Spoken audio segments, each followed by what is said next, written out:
नमस्कार. आपापली लग्न कुंडली समोर घेऊन बसले असतील सगळे लोक. आणि आता मिथुन लग्नाचे लोकांना प्रचंड इंटरेस्ट वाटत असेल, कारण आज मी मिथुन लग्न सांगणार आहे.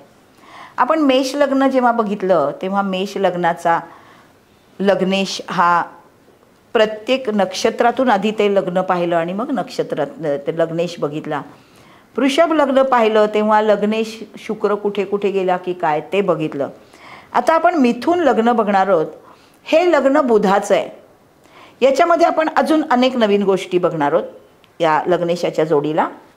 मिथुन लग्न जे आहे म्हणजे एखाद्या व्यक्तीच्या जन्माच्या वेळेला पूर्व क्षितिजावर मिथुन रास असते, त्याला मिथुन लग्न असं म्हणतात.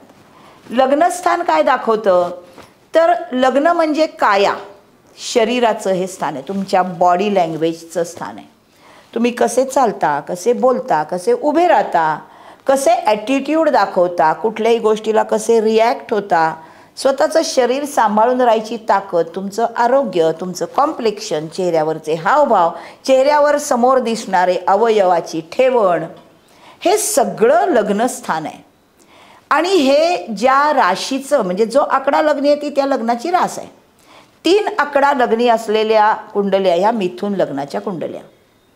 मिथुन लग्न हे तृतीय स्थानातलं, निसर्ग कुंडलीप्रमाणे तृतीय स्थानातल्या राशीचं लग्न आहे. मिथुन रास ही कुठले अवयव दाखवते तर रेस्पिरेटरी सिस्टीम, खांद्यापासून बोटापर्यंतची भुजा म्हणजे हात, छातीचा पिंजरा, कान, तुमची श्वासनलिका आणि अन्ननलिका जी छातीतून जाते ती. आणि या लग्नाचा स्वामी आहे बुध.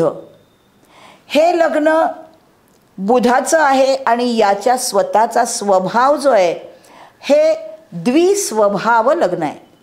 द्विस्वभाव म्हणजे कधी असं कधी तसं, कुठेही अतिशय रिजिडिटी नाही, कुठल्याही प्रकारे अडचण करणं नाही, कुठेही ॲडजस्ट होणं हा या मिथुन लग्नाचा मूळ स्वभाव आहे. हे रेस्पिरेटरी सिस्टीमवर पडणारं लग्न आहे. आणि बुध हा कशाचा कारक आहे, कारक म्हणजे काम करणारा. काय काय दाखवतो बुध कुंडलीमधला तर बुध हा स्किनचा कारक आहे, बुध रेस्पिरेटरी सिस्टीमचा कारक आहे, बुध श्वसन संस्थेच्या बरोबरीने बुध हा आवाजाचा कारक आहे, बुध म्हणजे वाचा, बुध म्हणजे लिखाण, बुध म्हणजे त्वचा आणि बुध म्हणजे तुमची नर्वस सिस्टीम. हे सगळं बुध आहे. आणि ह्याच्याही वरकडी बुध हा बुद्धिमत्ता आहे, इंटेलिजन्स कोशंट म्हणजे बुध. त्यामुळे अर्थातच स्वतःची रास आहे मिथुन ही बुधाची, त्यामुळे ही माणसं प्रचंड बुद्धिमान असतात. आणि ही वायुतत्वाची रास आहे, त्याच्यामुळे ही यांच्यात रिजिडिटी नाही आहे. हे प्रचंड व्हर्सटाईल बुध असणारे आहेत, व्हर्सटाईल बुद्धिमत्ता असणारे आहेत. मिथुन राशीला नॅचरल सोशल बटरफ्लाय असं म्हणतात. सोशल का तर ही कामत्रिकोणातली पहिली रास आहे. कामत्रिकोण हा वायुतत्वाच्या राशींचा आहे, त्याच्यामुळे यांच्यामध्ये खूप अनेक गोष्टी एका वेळेला इंटरेस्टच्या असतात. आपण प्रायमरीमध्ये शिकलो हलणाऱ्या हवेला वारा म्हणतात. अशा वायुतत्वाची ही रास असल्यामुळे ही एकाच एक दिशेने विचार करणारी रास नाही. मुळात बुध हा ग्रह बुद्धिमत्तेचा आणि विचाराचा कारक आहे. आपल्याला असं दिसतं की एकाच राशीची किंवा एकाच लग्नाच्या व्यक्ती या भिन्न भिन्न प्रकारे विचार करतात. असं कसं? राशीचा स्वामी जर एकच आहे तर यांची विचार करण्याची पद्धत एकच असली पाहिजे. लग्नाचा स्वामी जर बुध आहे तर हा विचार बुधाच्या स्वभावाप्रमाणे एकाच प्रकारे केला असला पाहिजे, पण असं होत नाही. कारण मुळात ॲस्ट्रॉलॉजी हा पूर्ण बॅलन्सचा विषय आहे, कुठेही एका बाजूला ही कललेली गोष्ट नाही. आणि या बुधाच्या 2 राशी आहेत, एक कन्या आणि दुसरी मिथुन.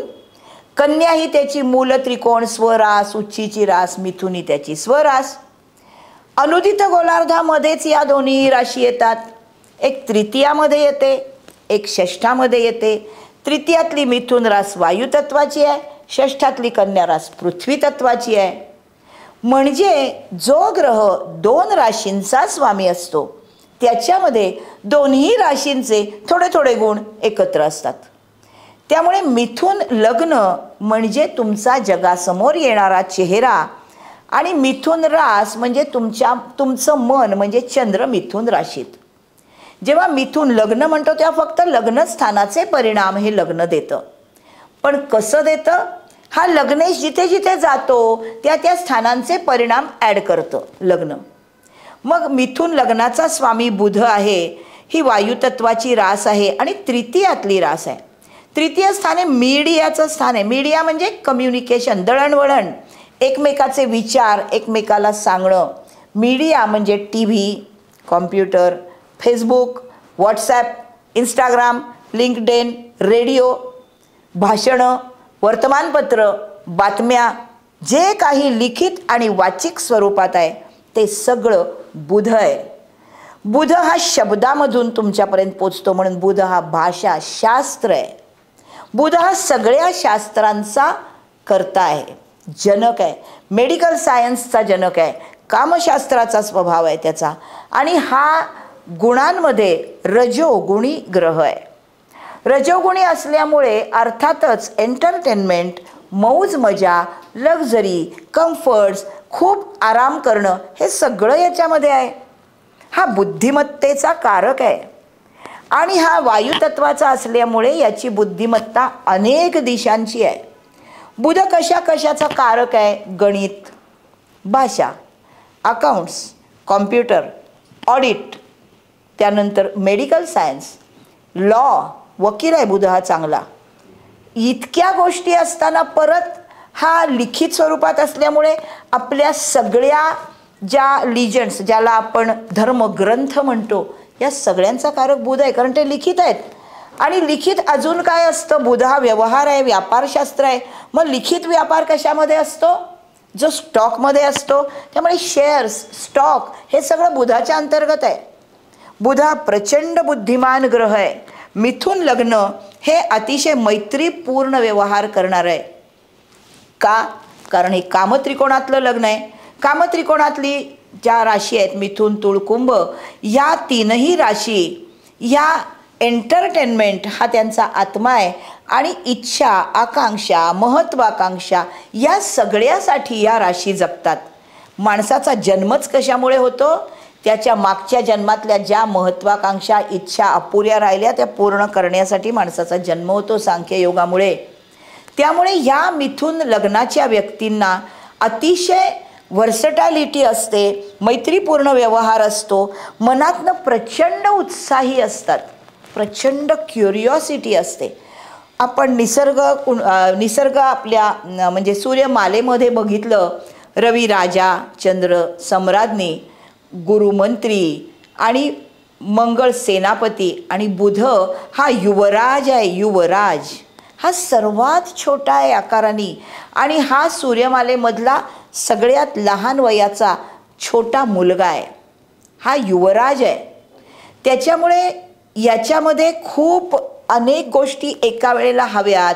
हे पण हवं, ते पण हवं, ते पण हवं असा स्वभाव आहे. आणि हा बुद्धिमान आहे. त्याच्यामुळे अनेक गोष्टींची थोडी थोडी गोष्ट त्याला माहीत असते. जॅक ऑफ ऑल, पण त्याला मास्टर व्हायची गरजच नाही आहे. त्याला एखादं काम मिथुन लग्नाच्या व्यक्तीने सुरू केलं, नवीन काम त्याला शिकायची प्रचंड आवड आहे. नवीन काम शिकणं, तर त्याच्यामध्ये कन्या राशीचा पण हा स्वामी आहे. कन्या राशी षष्ठातली रास आहे, प्रॅक्टिकॅलिटीची रास आहे. त्यामुळे ह्या कन्या राशीचा या मिथुन राशीमध्ये आलेला स्वभाव असा आहे, गोष्टी बघतो, त्या आकलन करतो, ग्रास्पिंग अप्रतिम आहे. कारण वायुतत्वाची रास असल्यामुळे व्हर्सटाईल लक्ष आहे, त्यामुळे अप्रतिम ग्रास्पिंग आहे.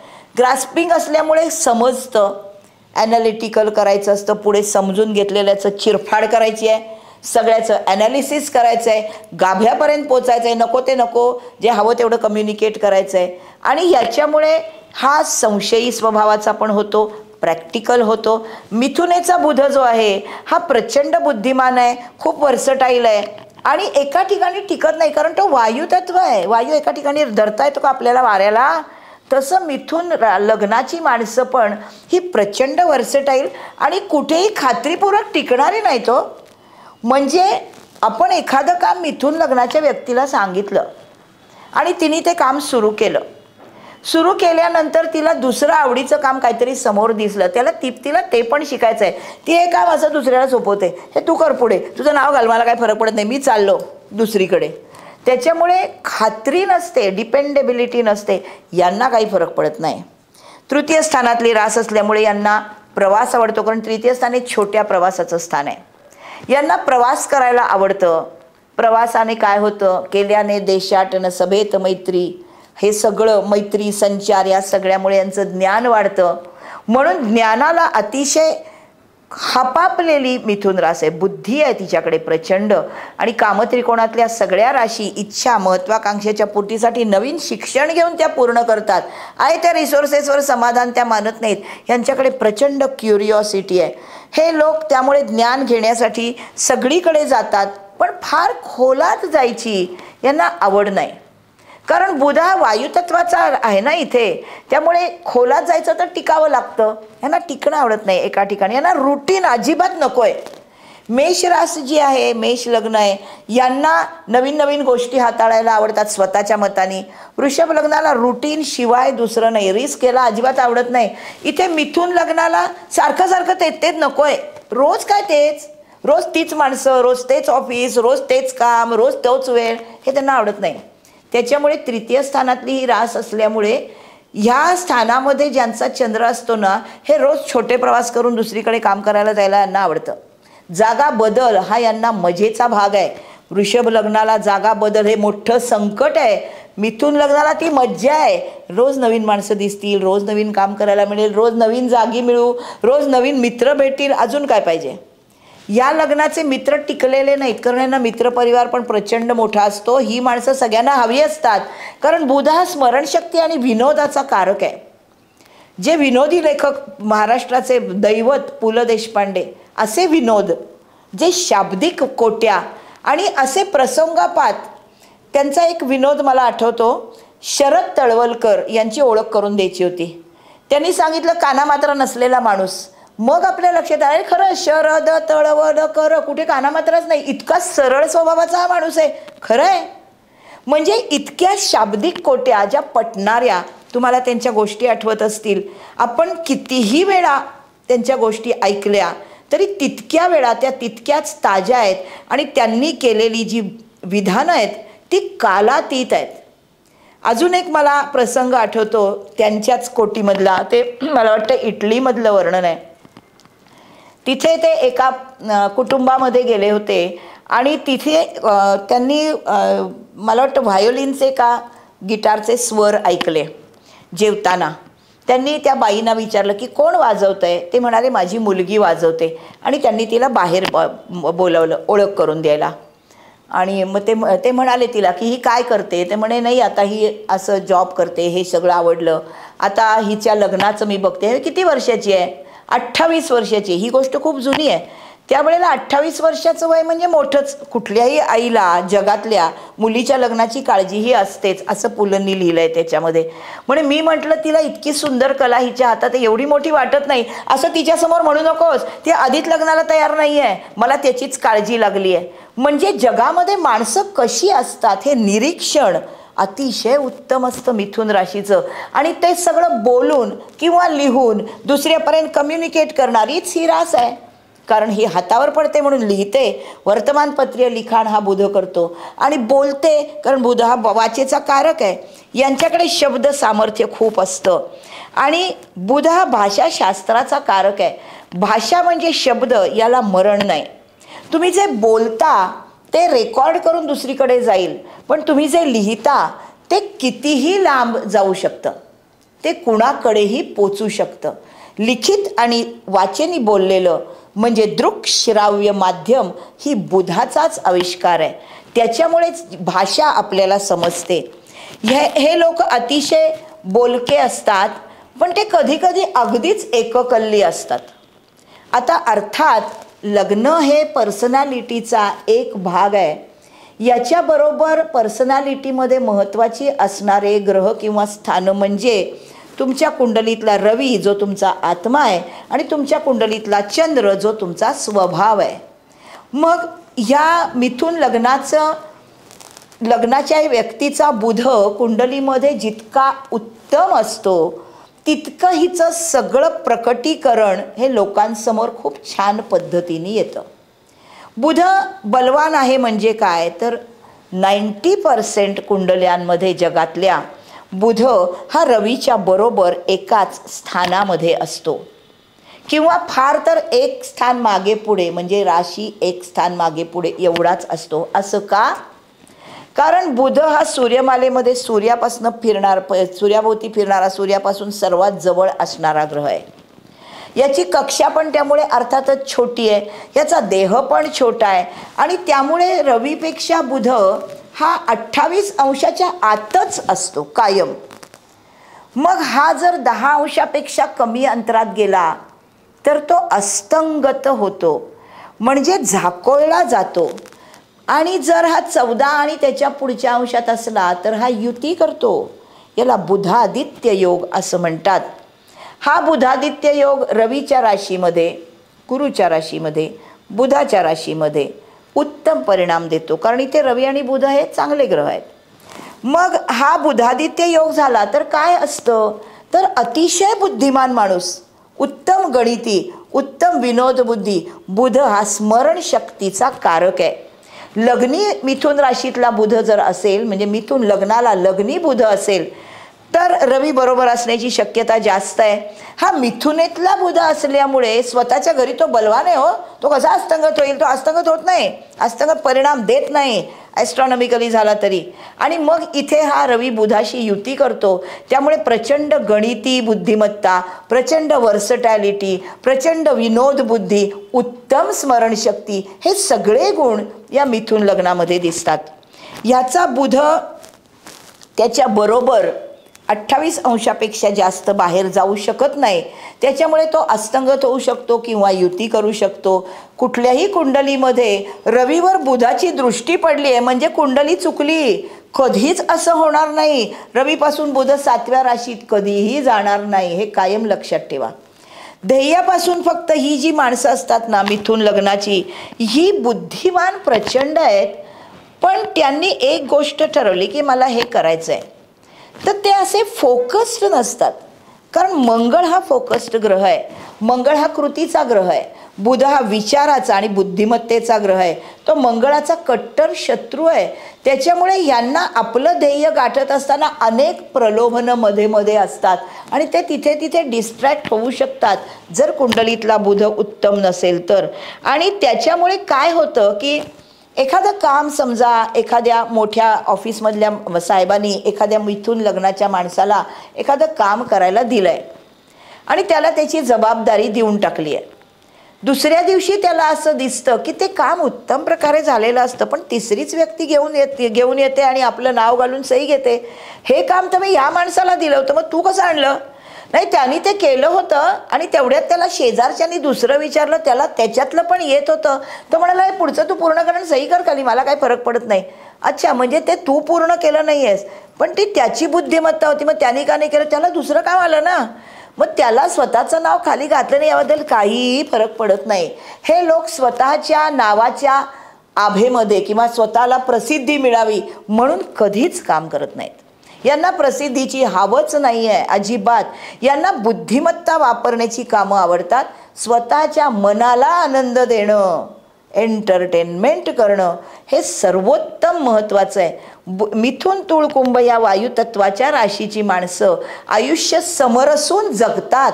ती कुठल्याही गोष्टीचं बर्डन घेत नाहीत, कसलंही टेन्शन घेत नाहीत, दुसऱ्याला टेन्शन देत नाहीत. दुसऱ्याने आपल्याला एखादं काम सांगितलं आहे, आपण ते पूर्ण केलं नाही, ते त्याचं त्यांनी बघावं. मी नाही केलं, मी दुसऱ्याला दिलं, म्हणजे जबाबदारी घेत नाहीत आणि दुसऱ्यांना माहीत आहे का नाही याच्याशी त्यांना काही फरक पडत नाही. त्यांना ते काम करायचं नाही आहे, मनस्वी असतात.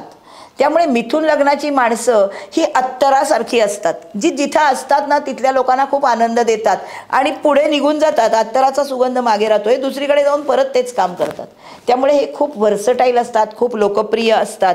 बुध कुंडलीतला उत्तम असला पाहिजे. याची नक्षत्र 3, याची 3 नक्षत्र म्हणजे मुळात मिथुन रास सुरू होते मृग नक्षत्राला. मृग नक्षत्राचा 3रा आणि 4था चरण, त्यानंतर आर्द्रा हे राहूचं नक्षत्र, मृग मंगळाचं, आर्द्रा राहूचं चतुष्पाद, आणि मृग आर्द्रानंतर पुनर्वसू हे बुधाचं नक्षत्र. याचे 3 चरण या राशीमध्ये येतात. असे 9 चरण आहेत नक्षत्रांचे. मृग नक्षत्राचा 3रा आणि 4था चरण हा रोहिणी मृग आर्द्रा या त्रिकोणामध्ये येत असल्यामुळे 3रा आणि 4था चरण हा 4 2 6 7 तुळ राशीचा शुक्र आणि वृश्चिक राशीचा मंगळ यांचा स्वामी येतो, चरण स्वामी. त्यामुळे मिथुनेचा चंद्र म्हणजे किंवा मिथुन लग्न हे बुधाचं लग्न आणि मृग नक्षत्र हे मंगळाचं नक्षत्र, आणि तिथे कन्येच्या बुधाचा चरण अतिशय डिटेल ओरिएंटेड. मिथुन लग्न असलं ना तरी हा चरण आहे ना, याला सगळ्या गोष्टी डिटेल माहिती असाव्या लागतात, तर तो काम हातात घेतो आणि मग ते पूर्ण करतो. हा जर तुळेच्या शुक्राच्या चरणात गेला तर एंटरटेनमेंट, लोकांशी नाती, लोकांना बोलवणं, पण कायदेशीर काम हे बुधाचं काम आहे. कारण बुध हा लॉचा कारक आहे, बुध हा उत्तम वकील आहे. असं हे मृग नक्षत्र आहे. आणि हे काम करताना सुद्धा मृग नक्षत्राचं चिन्ह आहे हरणाचं डोकं. म्हणजे जे हरिण असतं ते पुढचे पाय फाकवून चरण्यासाठी खाली डोकं घालतं. दर क्षणोक्षणी ते वर बघत असतं की आपण कोणाचं भक्ष्य होत नाही ना, हा संशय त्याच्या मनात असतो. त्यामुळे मृग नक्षत्राची माणसं ही संशयी असतात. म्हणून या मिथुन लग्नामध्ये मृग नक्षत्रामध्ये माणसं काम करायला लागली की परत परत तपासून बघतात, ज्यांनी काम दिलं ह्याचा उद्देश काय आहे, हा मला त्रासाचा तर नाही, हा माझ्यावर कुरघोडी तर करणार नाही, आणि त्यामुळे ही काम पूर्ण करतीलच याची खात्री नसते. कुंडलीमधला बुध आणि मंगळ उत्तम असेल तरी काम पूर्ण करतात. त्याच्या पुढचं नक्षत्र जे आहे आर्द्रा आहे राहूचं नक्षत्र आहे. मिथुन तुळ कुंभ या वायुतत्वाच्या राशी आहेत. राहू हा वायुतत्वाचा ग्रह आहे. फक्त हा कामत्रिकोणातल्या 3 राशींचा जो कामत्रिकोण आहे, जो वायुतत्वाच्या राशींचा आहे, या फक्त एकमेव त्रिकोणामध्ये त्याच तत्वाचं स्वामीचे नक्षत्र चतुष्पाद आहेत. राहूची नक्षत्र चतुष्पाद आहेत. राहू हा अनिर्बंध संचार करणारा ग्रह आहे. आणि हे इथे आर्द्रा म्हणजे पाण्याने ओलं किंवा अश्रू असं त्याचं चिन्ह आहे. त्याच्यामुळे अतिशय भावना प्रधान असतात. इथे भावनांचा कल्लोळ असतो आणि त्यामुळे थोडी स्वार्थी असतात. पुढचं नक्षत्र आहे पुनर्वसू. पुनर्वसू नक्षत्र हे गुरुचं नक्षत्र आहे. गुरु हा ज्ञानाचा कारक आहे. बुध हा बुद्धीचा, गुरु हा ज्ञानाचा, आणि पुनर्वसूचा 1, 2, 3 चरण हा मेषेचा मंगळ, वृषभेचा शुक्र आणि मिथुनेचा बुध आहे. इथे मेषेच्या मंगळाच्या आणि वृषभेच्या शुक्राच्या चरणामध्ये असलेलं हे जे गुरुचं नक्षत्र आहे, इथे प्रचंड बुद्धिमत्ता आणि ज्ञान ग्रहण करण्याची उत्तम शक्ती आहे. पॉझिटिव्हिटीकडे जाणारं, चॅरिटी करणारं हे नक्षत्र आहे. 3रा जो चरण आहे हा मिथुनेच्या बुधाचाच आहे. त्यामुळे उत्तम कम्युनिकेशन पॉवर यांच्यामध्ये असते. एका शब्दात बुधाचं वर्णन आहे कम्युनिकेटर. उत्तम दळणवळण, उत्तम संधान बांधणारा रजोगुणी ग्रह. त्यामुळे मिथुन लग्नाची माणसं ही लोकप्रिय असतात. जरी डिपेंडेबिलिटी नसली तरी लोक त्यांना विसरू शकत नाहीत, कारण त्यांचं बोलणं खूप इम्प्रेसिव्ह असतं. प्रोव्हायडेड कुंडलीतला बुध उत्तम असला पाहिजे. आणि या प्रकारे मिथुन लग्नाची माणसं ही लोकांना आनंद देत फिरत असतात, नाही का?